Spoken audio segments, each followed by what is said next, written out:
যে সমস্ত শিক্ষার্থীরা থার্ড সেমিস্টারে পরীক্ষা দেবে, তোমরা ইতিমধ্যে জেনে গেছো যে প্রশ্নটি বোর্ড থেকে করা হবে, স্কুল প্রশ্ন করবে না।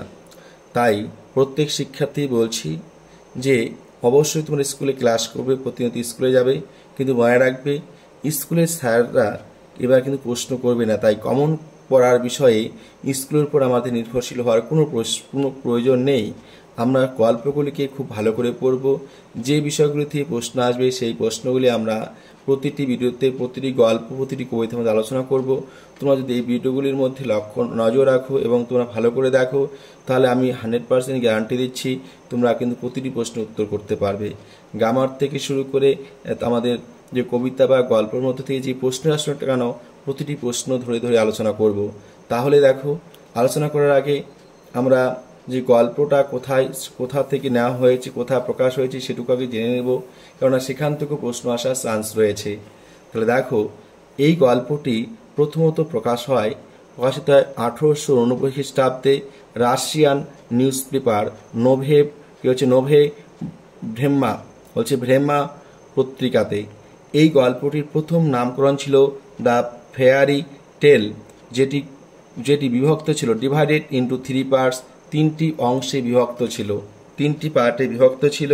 পরবর্তীকালে অ্যান্টন চেকভ এই গল্পটিকে নামকরণ করেন দ্য বেড, এটাকে 2টি ভাগে আলোচনা করেন। এবার দেখো, আমরা মূল গল্পে আলোচনা করব। মূল গল্প আলোচনা করার আগে শিক্ষার্থী বন্ধুদের বলছি বা তোমাদের জানিয়ে দিচ্ছি, এই গল্পটি আমি 4টি পার্টে আলোচনা করব এবং সবার শেষ পার্টের মধ্যে এই গল্প থেকে কি কি প্রশ্ন আসবে সমস্ত প্রশ্ন আলোচনা থাকবে এবং তোমরা সেই প্রশ্নটি গল্পের মতো করে তোমরা 2-3বার শুনলে পরে প্রতিটি প্রশ্নের উত্তর দিতে পারবে, আর সেখান থেকে পরীক্ষার প্রশ্নগুলি হবে। তাহলে সেই প্রশ্নগুলির উত্তর পেতে গেলে তোমরা অবশ্যই এখনও চ্যানেলটিকে যারা সাবস্ক্রাইব করোনি তারা সাবস্ক্রাইব করে নাও, পাশে থাকা বেল আইকনটি ক্লিক করে নাও, যাতে আমি যখনই কোনো ভিডিও আপলোড করব তোমরা যাতে সবার আগে পেয়ে যেতে পারো। শিক্ষার্থী বন্ধুরা, তোমরা ভিডিওটিকে ক্লিক করো না, দেখো আমরা শুরু করছি এখনই পড়া। দেখে নাও তোমরা, আশা রাখছি প্রত্যেকে বুঝতে পারবে, কারো কোথাও কোনো সমস্যা হবে না। আমি খুব সহজ সরলভাবে আলোচনা করব, প্রতি ওয়ার্ডের বাংলা মানে তোমাদের বিশ্লেষণ করে দেব, যাতে তোমাদের কোনো সমস্যা না হয়। তাহলে চলো আর দেরি নয়, শুরু করছি আজকের গুরুত্বপূর্ণ আলোচনা। ইট ওয়াজ এ ডার্ক, এটা ছিল এক অন্ধকার অটাম শরতের নাইট রাত, অর্থাৎ এটা ছিল অন্ধকার শরৎকালের রাত। তাহলে শিক্ষার্থীদের প্রশ্ন আসতে পারে, কোন সময়ের রাত ছিল এটা, কোন ঋতুর রাত ছিল? অটাম বা অটামকালের কখন এটি ঘটেছিল? মনে রাখবে, ডার্ক নাইট, এক অন্ধকারাচ্ছন্ন রাতের বেলাতে। দ্য ওল্ড ব্যাংকার, বৃদ্ধ ব্যাংকের মালিক, ওয়াজ ওয়াকিং, হাঁটাহাঁটি করছিলেন, আপ অ্যান্ড ডাউন, এদিক ওদিকে, হি স্টাডি, তার পড়ার ঘরে, অ্যান্ড এবং রিমেম্বারিং, মনে করছিলেন, হাউ, কিভাবে, 15 ইয়ার্স 15 বছর, বিফোর, আগে, হি হ্যাড গিভেন, তিনি আয়োজন করেছিলেন, এ পার্টি, একটি পার্টির, ওয়ান অটাম ইভিনিং, এক শরৎকালের সন্ধ্যাবেলায়। তাহলে এখান থেকে কী কী প্রশ্ন আসতে পারে? পার্টিটি করা হয়েছিল কবে? শরতের রাত্রে। এবার ব্যাংকার কোথায় হাঁটাহাঁটি করছিলেন? তার পড়ার ঘরে। ব্যাংকার পড়ার ঘরে কী করছিলেন? হাঁটাহাঁটি করছিলেন। তার মনে পড়ে গেছিল কত বছর আগের কথা? 15 বছর আগেকার কথা। সেই 15 বছর আগে তিনি কী করেছিলেন? মনে রাখবে, সেই শরৎকালের সন্ধ্যাবেলা একটা পার্টির আয়োজন করেছিলেন। There had been many clever men there and there had been interesting conversations. যে দেয়ার, এটা বাক্যটি শুরু করার জন্য ব্যবহার করেছে দেয়ার। হ্যাড বিন ম্যানি, সেখানে ছিলেন, ম্যানি অনেক, ক্লেভার চালাক, মেন মানে পুরুষ মানুষেরা, দেয়ার সেখানে, অর্থাৎ there had been many clever men there, সেখানে অনেক চালাক মানুষের বা বুদ্ধিমান মানুষের উপস্থিতি ছিল, অ্যান্ড এবং দেয়ার হ্যাড বিন ইন্টারেস্টিং, এবং সেখানেও হয়েছিল ইন্টারেস্টিং, আকর্ষণীয়, কনভারসেশন, কথোপকথন হচ্ছে আলাপ আলোচনা। হ্যাঁ, অ্যামং আদার থিংস, অন্যান্য জিনিসের মধ্যে, তারা, হ্যাড টক, কথা বলেছিল, অফ ক্যাপিটাল পানিশমেন্ট, মৃত্যুদণ্ড নিয়ে।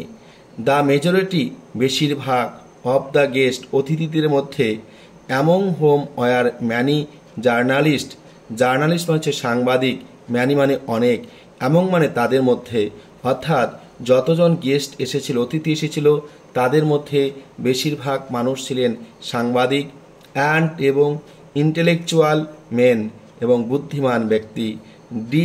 ডিসঅ্যাপ্রুভড তারা অনুমোদন করেনি, অফ দ্য ডেথ পেনাল্টি এই মৃত্যুদণ্ডকে, অর্থাৎ তারা মৃত্যুদণ্ডকে কোনো অনুমোদন করেনি। তারা কনসিডার্ড বিবেচনা করেছিল দেয়ার চেয়ে form of punishment out of date এই ধরনের শাস্তি সেটা ছিল অনেক দিন আগের, অর্থাৎ মৃত্যুদণ্ড এটা ছিল অনেক আগের।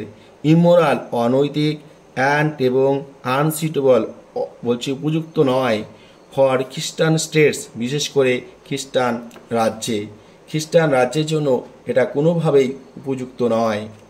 বলছে in the opinion of some তাদের মধ্যে অনেকেই মতামত দিয়েছিল। দেখো, ইন দ্য অপিনিয়ন হচ্ছে মতামত, অফ সাম কিছু, অফ দেম তাদের মধ্যে, অর্থাৎ তাদের মধ্যে অনেকেই মতামত দিয়েছিল দ্য ডেথ পেনাল্টি এই যে মৃত্যুদণ্ড আউট টু বি রিপ্লেস এর জায়গায় সংশোধন করে আনতে হবে এভরিহোয়ার বা ইমপ্রিজনমেন্ট ফর লাইফ অর্থাৎ আজীবন কারাবাস। যে মৃত্যুদণ্ডর পরিবর্তে মানুষকে যদি আজীবন কারাদণ্ড দেওয়া যায় সেটাই হবে ভালো, সেটাই বেশিরভাগ মানুষ কিন্তু অনুমোদন করেছিল বা বলেছিল। I don't agree with you, I মানে হচ্ছে ব্যাংকার, ডোন্ট অ্যাগ্রি রাজি নই, উইথ ইউ তোমাদের সঙ্গে, অর্থাৎ তোমরা যে মতামত ব্যক্ত করেছো আমি তোমাদের সঙ্গে সহমত নই। সেইড দেয়ার বলল, দেয়ার তাদের, হোস্ট আয়োজনকারী, দ্য ব্যাংকার মালিক, অর্থাৎ এই হোস্ট মানে হচ্ছে যিনি এই পার্টির আয়োজন করেছেন তাকে বলা হচ্ছে হোস্ট, অর্থাৎ যে ব্যাংকের মালিক এই পার্টিটির আয়োজন করেছিল তিনি বলেছিলেন তোমরা যেটা বললে যে মৃত্যুদণ্ডের থেকে কারাদণ্ডবাস আজীবন এটি ভালো, আমি এটার প্রতি সহমত পোষণ করছি না। আই হ্যাভ নট রাইট আমি পরখ করিনি, আইদার দ্য ডেথ পেনাল্টি মৃত্যুদণ্ড নিয়ে, অথবা ইমপ্রিজনমেন্ট ফর লাইফ এবং কারাদণ্ডকে নিয়ে, অর্থাৎ আমি মৃত্যুদণ্ড এমনকি আজীবন কারাবাস কোনোটি আমি পরখ করিনি, বাট কিন্তু if one May just a পিরোরি অর্থাৎ আমার অনুমান সাপেক্ষে বিচার করে বলতে পারি, অর্থাৎ অনুমানের ভিত্তিতে আমি বলতে পারি, কি বলতে পারি, দ্য ডেথ পেনাল্টি যে মৃত্যুদণ্ড ইজ মোর মোরাল এটা হচ্ছে যথেষ্টই উপযুক্ত, এটাই সব থেকে উপযুক্ত, অ্যান্ড এবং মোর হিউম্যান দেন এবং অনেকটা বেশি মানবিক, ইমপ্রিজনমেন্ট ফর লাইফ আজীবন কারাবাসের থেকে, অর্থাৎ আজীবন কারাবাসের থেকে মৃত্যুদণ্ড নাকি বেশি মানবিক। কে বলেছিল? এটা বলেছিল কিন্তু সেই ব্যাংকার।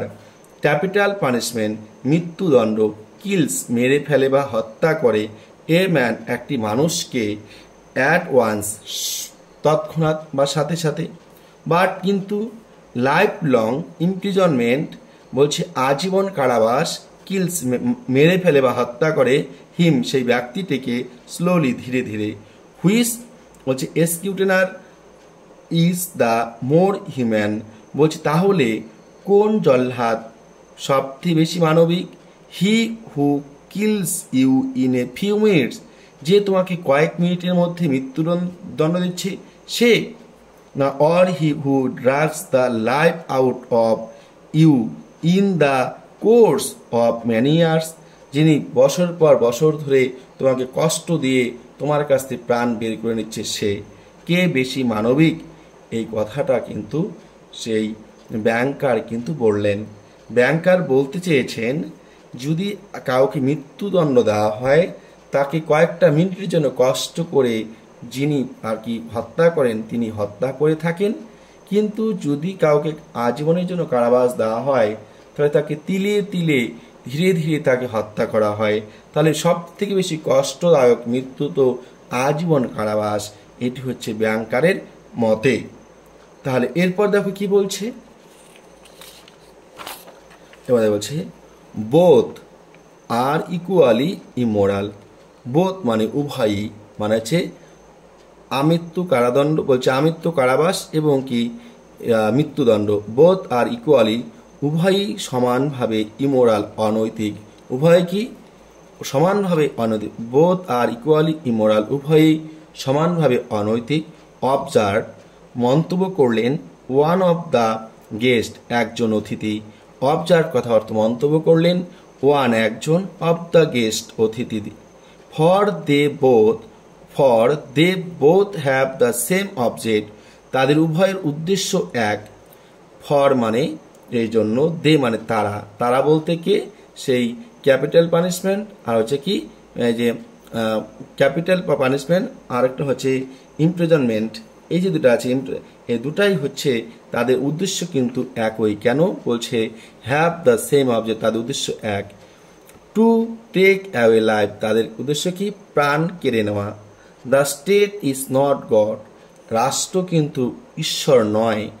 ইট has not the right to take away, তাই এটা যে দিতে পারে না। It has not the right to take away, অর্থাৎ তার অধিকার নেই কেড়ে নেওয়ার। What it can not restore when it wants to, চাইলে যে দিতে পারে না, অর্থাৎ যে প্রাণ দিতে পারে না সে প্রাণ নেওয়ার অধিকারও তার নেই। এটাই কিন্তু সেই অতিথি বললেন। অ্যামং দ্য গেস্ট, অতিথিদের মধ্যে ওয়াজ এ ইয়ং লয়ার, একজন যুবক উকিল ছিলেন, একজন আইনজীবী ছিলেন। এ ইয়ং ম্যান, সেই যুবকটির, অফ 25, তার বয়স ছিল 25 বছর। এখানে কিন্তু একটা প্রশ্ন আসতে পারে যে যুবকটির বা লয়ারটির, সেই যে কম বয়সী যুবক ছিল তার বয়স কত ছিল, মনে রাখবে 5 কিংবা 25। হোয়েন যখন, হি ওয়াজ আস্কড, তার কাছে জানতে চাওয়া হলো, হিজ অপিনিয়ন, তার মতামত, হি সেড, তিনি বললেন। দ্য ডেথ সেন্টেন্স, মৃত্যুদণ্ড, অ্যান্ড দ্য লাইফ সেন্টেন্স, এবং কারাবাস, আর হয় ইকুয়ালি ইমোরাল, উভয়ই অনৈতিক। বাট কিন্তু, if I had to choose, যদি আমাকে বেছে নিতে বলা হয়, বলছি বাট কিন্তু, ইফ যদি, আই হ্যাড টু চুজ আমাকে বেছে নিতে বলা হয়, বিটুইন দুইয়ের মধ্যে, দ্য ডেথ পেনাল্টি মৃত্যুদণ্ড, অ্যান্ড ইমপ্রিজনমেন্ট এবং কারাবাস, ফর লাইফ জীবনের মধ্যে, অর্থাৎ একজন ব্যক্তির জীবনের যে দুটি বিষয় রয়েছে, একটা মৃত্যুদণ্ড এবং একটি কারাবাস, এই দুটির মধ্যে যদি আমাকে যে কোনো একটিকে বেছে নিতে বলা হয়, আই উড সার্টেনলি, আমি নিশ্চিতভাবেই চুজ বেছে নেব দ্য সেকেন্ড, পরেরটি, অর্থাৎ আজীবন কারাবাস, এটা আমি বেছে নেব। টু লিভ, বেঁচে থাকা, অ্যানি হাউ, যে কোনোভাবেই, ইজ বেটার, সবথেকে ভালো, দ্যান নট অ্যাট অল, মৃত্যুর থেকে, অর্থাৎ মারা যাওয়ার থেকে যে কোনো প্রকারে বেঁচে থাকা অনেকটাই ভালো। এ লিভলি বা লাইভলি ডিসকাশন অ্যারোস, একটি খুব সুন্দর প্রাণবন্ত আলোচনা কিন্তু শুরু হলো, ডিসকাশন শুরু হলো। লাইভলি কথা হচ্ছে প্রাণবন্ত, হ্যাঁ, একটা খুব সুন্দর একটা প্রাণবন্ত আলোচনা শুরু হলো। দ্য ব্যাংকার, ব্যাংকের মালিক, হু ওয়াজ ইয়ঙ্গার, যিনি যুবক ছিলেন, অর্থাৎ তিনি কিন্তু কোনো এক সময় যুবক ছিলেন। The banker who was younger, ব্যাংকার যখন যুবক ছিলেন, অ্যান্ড মোর নার্ভাস, তিনি আবেগপ্রবণ ছিলেন। ইন দোজ ডেজ, সেই সময়গুলিতে বা সেই দিনগুলিতে। ওয়াজ সাডেনলি, হঠাৎ করে। ক্যারিড অ্যাওয়ে, চিৎকার করে উঠলেন। বাই এক্সাইটমেন্ট, উত্তেজিত হয়ে। হি স্ট্রাক, তিনি আঘাত করলেন। দ্য টেবিল, টেবিলের উপর। উইথ হিজ ফিস্ট, তার হাতের মুষ্টি করে, অর্থাৎ ঘুষি মারলেন। অ্যান্ড এবং শাউটেড, চিৎকার করে বললেন। অ্যাট দ্য ইয়ং ম্যান, সেই যুবকটির দিকে, বলছে ইটস নট ট্রু, এটা ঠিক নয়। আই উইল বেট, আমি বাজি ধরতে পারি। ইউ 2 মিলিয়ন, বলছে আই উইল বেট ইউ, আমি তোমার সঙ্গে বাজি ধরতে পারি। মনে রাখবে এই জায়গাটার মধ্যে, আই উইল বেট ইউ, আমি তোমার সঙ্গে বাজি ধরতে পারি। 2 মিলিয়ন, 20 লক্ষ। 2 মিলিয়ন মানে হচ্ছে 20 লক্ষ। ইউ উড নট, তুমি পারবে না, বলছে ইউ উড নট স্টে, তুমি থাকতে পারবে না। ইউ উড নট মানে, ইউ মানে তুমি, উড নট পারবে না, স্টে থাকতে, ইন সলিটারি একাকী, কনফিনমেন্ট কারাবাসে, ফর 5 ইয়ার্স 5 বছরের জন্য। এবার সেই ব্যাংকার বলছেন, তুমি যে এত বড় কথা বলছো যে একটা মানুষ আজীবন কারাবাস করবে? আমি তোমাকে বলছি তুমি 5 বছরের বেশি জেলে একাকী কারাবাস করতে পারবে না। যদি তুমি পারো তাহলে আমি তোমাকে 20 লক্ষ টাকা দেব। এটা কিন্তু ব্যাংকার বললেন। ইফ যদি you mean that in earnest, আপনি সত্যি সত্যি এটা বলেন, বলছে if you mean that in earnest, আপনি সত্যি সত্যি বলেন, সেড বলে থাকেন the young man, said the young man, সেই যুবকটি বলল, যদি আপনি সত্যি সত্যি বলেন, আই উইল টেক, আমি ধরছি দ্য বেট, বাজি, তাহলে আমি বাজিটি ধরছি, বাট কিন্তু আই উড স্টে, আমি থাকবো, নট না, 5 বছর, বলছি তাহলে আমি 5 বছর, but I would stay not 5, আমি 5 বছর থাকবো না, বাট কিন্তু 15 ইয়ার্স থাকবো, তো 15 বছর। তাহলে দেখো এখানে একটা কেমন একটা পরিস্থিতি, 5 বছর থাকতে পারবেন এটা বলছে, এবার সেই ব্যক্তি বলছে বাট 15 ইয়ার্স, আমি 15 বছর থাকবো। এরকম কথাবার্তা যাদের মাথাটা খারাপ থাকে, ঠিকঠাক থাকে না, তারাই বলতে পারে, ঠিক না বলো? এর বলছে 15 বছর, বলছো কি? ডান, ঠিক আছে। ক্রাইড দ্য ব্যাংকার, সেই ব্যাংকার চিৎকার করে বললেন, ব্যাংকার চিৎকার করে বললেন, জেন্টেলম্যান, ভদ্রমহাশয়গণ, যারা যারা সেখানে ছিল তাদের বলছে, ভদ্রমহাশয়গণ, আই স্টেক 2 মিলিয়ন, তাহলে আমি 2 মিলিয়ন অর্থাৎ 20 লক্ষ বাজি রাখছি। অ্যাগ্রিড, সম্মত, রাজি, ইউ বলছে অ্যাগ্রিড, রাজি তো, ইউ স্টেক ইউর মিলিয়নস, আপনি রাখুন লক্ষ লক্ষ আপনার টাকা, অ্যান্ড এবং আই স্টেক, আমি রাখছি মাই ফ্রিডম, আমার স্বাধীনতা, সেড দ্য ইয়ং ম্যান, সেই যুবকটি বলল। সেই যুবকটি বলছে ঠিক আছে, আপনার টাকা আছে, আপনি 20 লক্ষ টাকা বাজিয়ে রাখুন, আমি রাখছি আমার স্বাধীনতা। তাহলে দেখো শিক্ষার্থী বন্ধুরা, এখান থেকে আমরা এইটুকুর মধ্যে আমরা কি জানতে পারলাম, যে এই যে দেখো এই বাজেটটি কিন্তু ধরা হলো সেই অনেক লোককে সাক্ষী রেখে, সামনে রেখে, যে এখানে প্রথমত বলা হয়েছিল, এখানে প্রশ্ন আসতে জেন্টেলম্যান অর্থাৎ সেই ব্যাংকার তাকে কত মিনিট বাজি রাখতে বলছিল, মনে রাখবে 15 মিনিট, কত বছর? 5 বছর। সেখানে এখানে যে 5 বছর এটা মনে রাখবে, এবং সেখানে সেই উকিলটি কত বছর সে কত বছর থাকবে, কারাবাস করবে? 15 বছর, এটা কিন্তু মনে রাখবে। দেখো 15 ইয়ার্স, কত টাকার বিনিময়ে? বলছে 2 মিলিয়নস অর্থাৎ 20 লক্ষ টাকার বিনিময়ে, ঠিক আছে, এটুকু মনে রাখবে। এরপর দেখো পরের পার্ট কি বলছে, বলছে অ্যান্ড এবং দিস উইল্ড, এই যে উন্মাদ, এই যে অ্যান্ড দিস উইল্ড, এই উন্মাদ, সেন্সলেস মানে অর্থহীন বেড বাজি, ওয়াজ ক্রাইড, বলছে ক্যারিড আউট, কার্যকর হলো। এই যে একটা উন্মাদ এবং অর্থহীন বাজি, এটা কার্যকর হয়ে গেল। দ্য ব্যাংকার, ব্যাংকের মালিক, স্পয়েলড, তিনি ছিলেন কি? প্রচুর খরচ করতেন। হ্যাঁ, অ্যান্ড বলছে ফ্রিভোলিয়াস, অর্থাৎ তিনি অনেকটাই খামখেয়ালিভাবে চলতেন, ঠিক আছে, মানে যাকে খামখেয়াল অর্থাৎ তার কোনো রকম মানে যে কোনো কাজের মধ্যে তার অতটুকু দায়বদ্ধতা ছিল না, খামখেয়ালিপূর্ণভাবে বা যেটা বলছে কি স্বাচ্ছন্দ্যে চলা সেরকমভাবে চলতেন, এবং তিনি প্রচুর পরিমাণে খরচ করতেন, যাকে বলা হয় কোনো বেহিসাবি। স্পয়েল কথা হতো কিন্তু কি? বেহিসাবি, ঠিক আছে, খামখেয়ালিপনা বা বেহিসাবে চলতেন।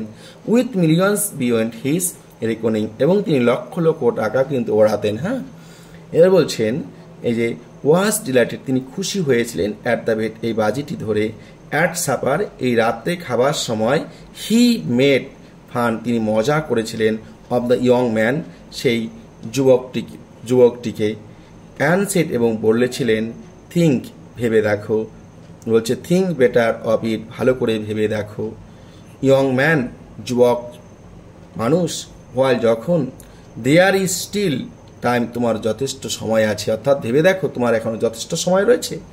টু মি 2 মিলিয়নস, বলছে টু মি, আমার কাছে, 2 মিলিয়ন, 2 মিলিয়ন ইজ এ, বলছে ট্যারিফিল, মানে একটা নিচ্ছকই ব্যাপার, আমার কাছে এই যে 2 মিলিয়ন অর্থাৎ 20 লক্ষ টাকা কোনো ব্যাপারই নয়, তুচ্ছ ব্যাপার। বাট কিন্তু ইউ আর লজিং, তুমি হারিয়ে ফেলছো 3 or 4, 3 থেকে 4টি বছর, অফ দ্য বেস্ট ইয়ার্স, সবথেকে ভালো সময় বা বছর, অফ ইউর লাইফ, তোমার জীবন থেকে। এবার সেই ব্যাংকার বলছে, দেখো যুবক ছেলে, তোমার তো বয়স কম, তুমি কিন্তু তোমার জীবন থেকে 3 থেকে 4টি বছর হারিয়ে ফেলছো, যেটা তোমার জীবনের জন্য যথেষ্ট গুরুত্বপূর্ণ। আর আমার কাছে 20 লক্ষ টাকা কিন্তু কোনো ব্যাপারই না। ঠিক আছে, আই সে আমি বললাম 3 or 4, 3 থেকে 4 বছর, অর্থাৎ ছেলেটি থাকবে 15 বছর। এখানে ব্যাংকার বললো 3 থেকে 4 বছর কেন? বলছে বিকজ, কারণ you don't stay, you don't নয়, ইউ ওন্ট স্টে লঙ্গার, তুমি এর থেকে বেশি থাকতে পারবে না। ইউ ওন্ট স্টে লঙ্গার, তুমি এর থেকে বেশি থাকতে পারবে না। ডোন্ট ফরগেট আইদার, মনে রেখো, ভুলে যেও না। ইউ আনহ্যাপি ম্যান, তুমি একজন অসুখী মানুষ। দ্যাট, যে ভলান্টারি কনফিনমেন্ট, বলছে স্বেচ্ছা কারাদণ্ড, ইজ এ গ্রেট ডিল, এটা কিন্তু সব থেকে ভয়ঙ্কর। বলছে it is a great deal harder to bear than compulsory, বলছে বাধ্যতামূলক কারাদণ্ডর থেকে স্বেচ্ছা কারাদণ্ড অনেকটাই কিন্তু ভয়ঙ্কর হয়।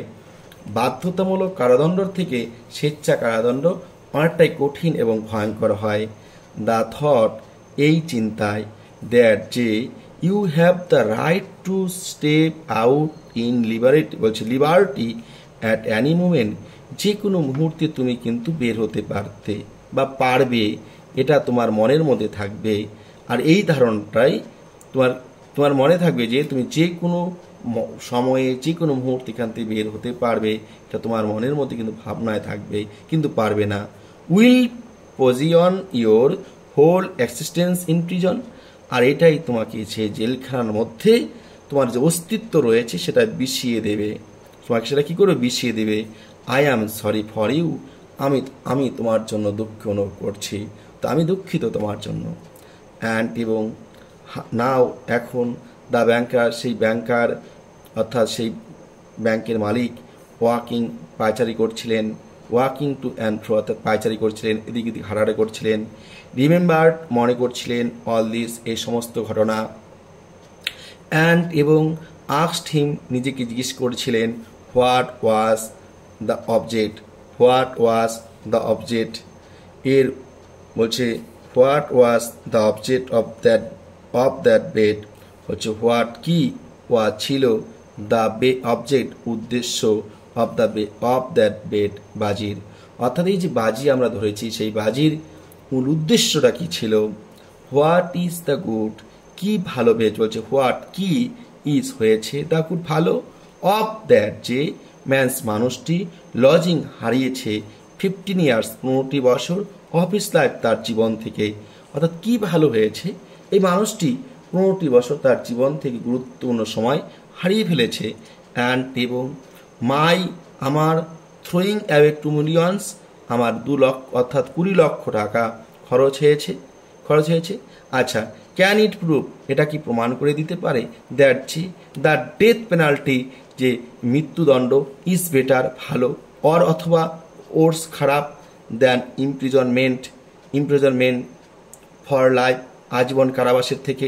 নো না, ইট ওয়াজ অল ননসেন্সিয়াল, বলছে এটা ছিল অপ্রয়োজনীয়, অ্যান্ড, এবং মিনিংলেস, অর্থহীন, অন মাই পার্ট, আমার দিক থেকে, ইট ওয়াজ, এটা ছিল, দ্য ক্যাপ্রাইস অফ এ, বলছে প্যাম্পার্ড ম্যান, এক ধনী অহংকারী ব্যক্তির অহংকার, এক ধনী অহংকারী ব্যক্তির, এটা কি ছিল? একটা অহংকার। অ্যান্ড, এবং on his part simple grid for money, এবং অপর দিকে সেই ব্যক্তির ছিল অর্থের প্রতি লোভ। তাহলে এখানে দেখো শিক্ষার্থী বন্ধুরা, এই গল্পটির মধ্যে আমরা এইটুকু আজকে পড়লাম। এখানে কি বলতে চেয়েছে? ব্যাংকার কিন্তু যখন তার সময়টা ঘনিয়ে এসেছে, তার বাজির টাকাটা দিতে হবে, সেই সময় কিন্তু ব্যাংকার উপলব্ধি করেছে যে আমরা এই যে বাজি ধরেছি, এই বাজি ধরার মধ্য দিয়ে আমরা কি পেয়েছি? এই বাজি ধরার মধ্য দিয়ে আমরা কি প্রমাণ করতে পেরেছি যে যে মৃত্যুদণ্ডায় সব থেকে ভালো বা আজীবন কারাবাস এটা সব থেকে খারাপ? আমরা তো এটা প্রমাণ করতে পারিনি, বা লোকেও বিশ্বাস করবে না যে ছেলেটি যে 20 লক্ষ টাকার বিনিময়ে 15টি বছর সে আজীবন সে 15টি বছর কারাবাস করলো, এবং আমি কি করলাম? আমিও সেখানে তাকে 20 লক্ষ টাকা দিলাম। এর দ্বারা কি প্রমাণিত হলো? এটা কি প্রমাণ করতে পারলো যে মৃত্যুদণ্ড সব থেকে খারাপ এবং কারাবাস ভালো? বা কারাবাস ভালো, মৃত্যুদণ্ড ভালো নয়, তাহলে এইটুকু কিন্তু আমরা এখান থেকে সেই ব্যাংকার প্রশ্ন আসলো, তাহলে আমরা এখান থেকে কিছুই প্রমাণ করতে কিন্তু পারলাম না। যাই হোক, এখানে কিন্তু লেখকের মনে কিন্তু একটা যে প্রশ্নটা উদয় হয়েছে, এই প্রশ্নটা আমাদের সবার মনে উদয় হওয়া উচিত যে আমরা অনেক সময় অনেক কিছু জেদ করে এমন কিছু করে বসি, সেই জেদের কোনো কিন্তু অর্থ থাকে না। যাই হোক শিক্ষার্থী বন্ধুরা, আশা করছি তোমাদের এইটুকু পর্যন্ত গল্প তোমরা বুঝতে পেরেছো, তোমাদের ভালো লেগেছে। আর গল্পটি কিন্তু ভালো লাগার মতোই। আমরা খুব শীঘ্রই আবার পরের পার্ট নিয়ে আলোচনা করব। এই পর্যন্ত তোমরা এইটুকু দেখতে থাকো এবং পড়তে থাকো। পরবর্তী ভিডিও খুব তাড়াতাড়ি নিয়ে আসছি। যারা চ্যানেলটিকে এখন সাবস্ক্রাইব করে নাও করনি, তারা সাবস্ক্রাইব করে নাও, পাশে বেল আইকনে ক্লিক করে নাও, এবং যারা ইতিমধ্যেই করে নিয়েছো তাদেরকে অনেক ধন্যবাদ। যারা শুরু থেকে শেষ পর্যন্ত ভিডিওটি দেখেছো তাদেরকে অসংখ্য ধন্যবাদ। সবাই সুস্থ থাকবে, ভালো থাকবে, একান্ত মনোযোগ সহকারে পড়াশোনা করবে।